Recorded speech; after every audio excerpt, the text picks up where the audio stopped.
महाबळेश्वरमध्ये मुख्य बाजारपेठेतील रस्ता खोदल्याने मोठ्या प्रमाणात स्थानिक व्यापाऱ्यांची गैरसोय झालेली आहे। ऐन पर्यटन हंगामामध्येच रस्ता दुरुस्तीसाठी जेसीबीच्या सहाय्याने खोदल्याने पर्यटकांना बाजारपेठेत जाता येता येत नाहीये।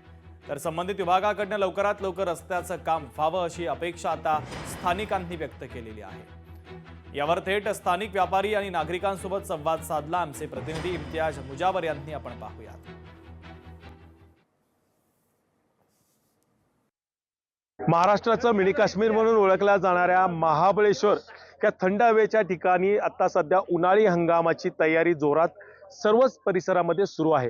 आता सध्या महाबळेश्वरच्या मार्केटमध्ये रस्ता हा उखडण्याचं काम सुरू आहे, त्यामुळे पर्यटकांची गैरसोय देखील होणार असल्याचं चित्र सध्या निर्माण झालेलं आहे। आपण थेट बाजारपेठेमधील असणाऱ्या या व्यापाऱ्यांची बातचीत करणार आहोत। आता शासनाने तर सांगितलं की हा वेळेत पूर्ण करणार आहे। 2 मेला इथे फेस्टिवल होणार आहे, तत्पूर्वी हा रस्ता पूर्ण करावा अशी आमची स्थानिक व्यापाऱ्यांची मागणी आहे। शासनाने सुशोभीकरणाचा जो आराखडा नव्यानं बनवलेला आहे त्याचं पूर्ण ताकदीनं हे अंमलबजावणी होऊन हे जास्तीत जास्त व्यापाऱ्यांना पर्यटकांना दिलासा होईल अशा पद्धतीनं कामकाज सुरू आहे। आणि मला वाटतं निश्चित त्या पद्धतीनं व्यापारी देखील आज शासनाला सहकार्य करत आहेत।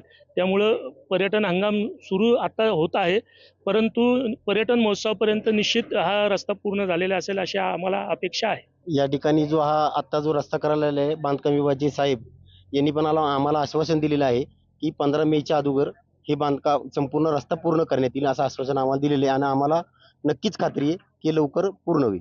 2 मेला राज्याचा पर्यटन महोत्सव महाबळेश्वरमध्ये आहे, त्यामुळे त्याच्यापूर्वीच हा रस्ता महाबळेश्वरमधील मार्केटमधील रस्ता हा पूर्ण झाला तरच पर्यटकांची जी होणारी गैरसोय ही थांबणार आहे आणि पर्यटकांना महाबळेश्वरच्या पर्यटनाची मजा लुटता येणार आहे। कॅमेरामन वसीमचा इम्तियाज मुजावर, लोकशाही मराठी, सातारा। लोकशाही मराठी, ऐका, पहा, जागरूक रहा।